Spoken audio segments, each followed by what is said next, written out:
ऐं मोहबत कंदड़ माण्हू मोकिलाए वेंदा आहिनि त उन्हनि जे विछोड़े जो ख़ाल कॾहिं बि भरिजी न सघंदो आहे।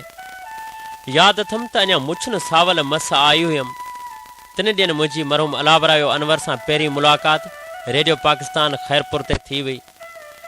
अलावरायो अनवर मरहूम जेतिरे क़दुरु क़दावर शख़्सियत जो मालिक हो, ओतिरे क़दुरु ख़ूबसूरत राइटर, सुहिणो सदाकार, महबूब कंपियर, दिलरुबा अदाकार, पको ड्रामा नगार ऐं शाइरी ऐं ॾात जे हवाले सां बि तमामु ॾाहो माण्हू हो। संजीदा तबियत, मज़ाया मिज़ाज, कचहरी में वेह त ॾींहंनि जा थक दूर, सरकारी नौकरी करे हू केतिरा साल बदीन में बि रहियो हो। पर पोइ आज़ाद ज़हन इंसान हुअण जे नाते हिन उहा नौकरी बि छॾे ॾिनी हुई ऐं पोइ वरी रेडियो ख़ैरपुर ऐं उन खां पोइ रेडियो पाकिस्तान लाड़काणो ऐं पोइ जॾहिं खां हू कराची शिफ्ट थियो त वरी रेडियो पाकिस्तान कराची ते मक़सदु त सुठनि ब्रॉडकास्टरनि सां गॾु कमु करे हुन तमामु घणी ॼाण हासिलु कई। ऐं पोइ जॾहिं खां रेडियो FM 92 आनियर थियो त हुन नीह जी नगरी नूरी आबाद मां पंहिंजे ॿुधंदड़नि सां अची नातो जोड़ियो। 92 ते बि खेसि तमामु घणी मक़बूलियत मिली। संदसि काफ़ी प्रोग्राम मक़बूल थिया, पर हुनजो हिकु प्रोग्राम जंहिंजो आख़िर ताईं तमामु घणो डिमांड रहियो ऐं हर लिसनर साथियुनि खे संदसि उन प्रोग्राम जो महबूब जे मिलाप जे इंतज़ारु रहंदो हो, उहो प्रोग्राम हो सदाबार शो।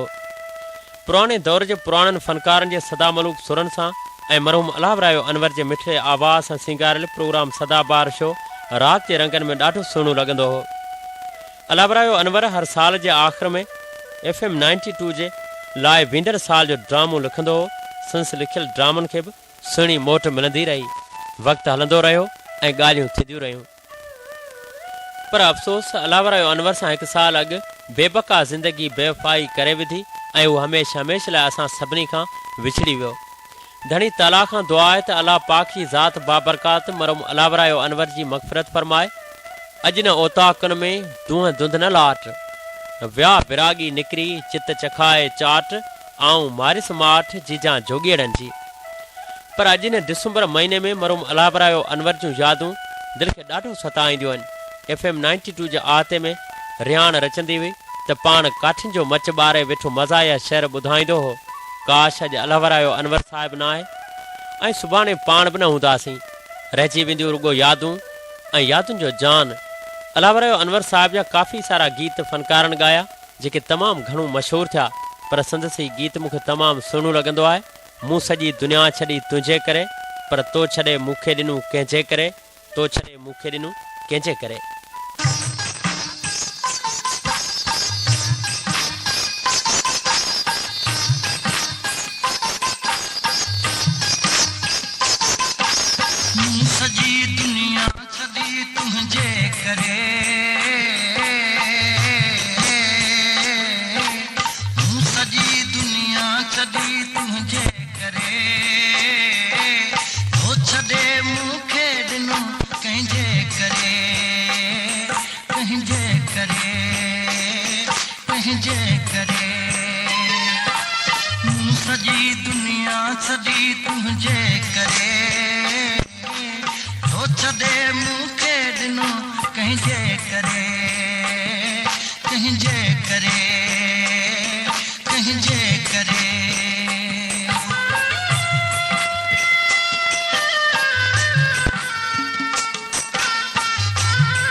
याद पवन था वाऊं ते हवाउनि आधार के मयारूं उॾामनि थियूं, पर पिरिन पार पहुचनि थियूं बि अलाए न शक जे ॿिवाटे ते रहिजी वञूं था।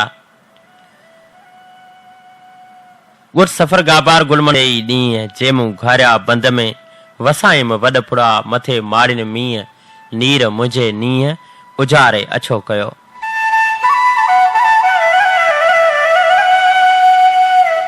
गुट हाजी मोहम्मद उठे जे खां उठे जो, शाइर आदम उठे जो ऐं भा मुमताज़ उठे जो लिखनि था लटूं लॻियूं लुड़ थिया छुगा रोज़ छणनि तूं वेठे जिन वणनि से साखूं ॾेई सुकी विया।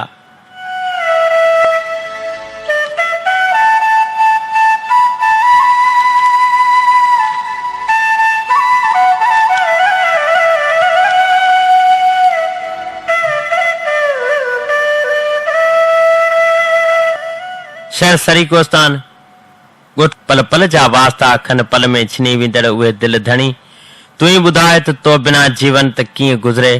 आकाश जेॾा ई अहसास सितारनि जॾियूं रुसवायूं पल पल जूं ॻाल्हियूं पल पल जा वाइदा यादि जा हिकिड़ा डिघा पांध बणिजी रूह में लड़ी अचनि था। तूं ई ॿुधाए त ॾींहं कीअं गुज़ारिया ऐं तूं ई ॿुधाए त रातियूं कीअं गुज़ारिया।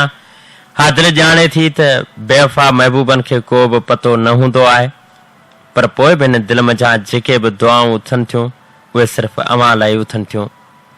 विछड़नि जा डिघा पंध जुदायुनि जा डिघा काफ़िला वॾियूं वाटूं राव रुञ उञ सभु तुंहिंजे काण जीवन जान में पले पिया, पर अॼु बि सोचुनि जे उन सागर में ॿुॾी ॿुॾी वरी बि दिलि लुॾी अचे थी कंहिं यादि जे खूह ॾांहुं।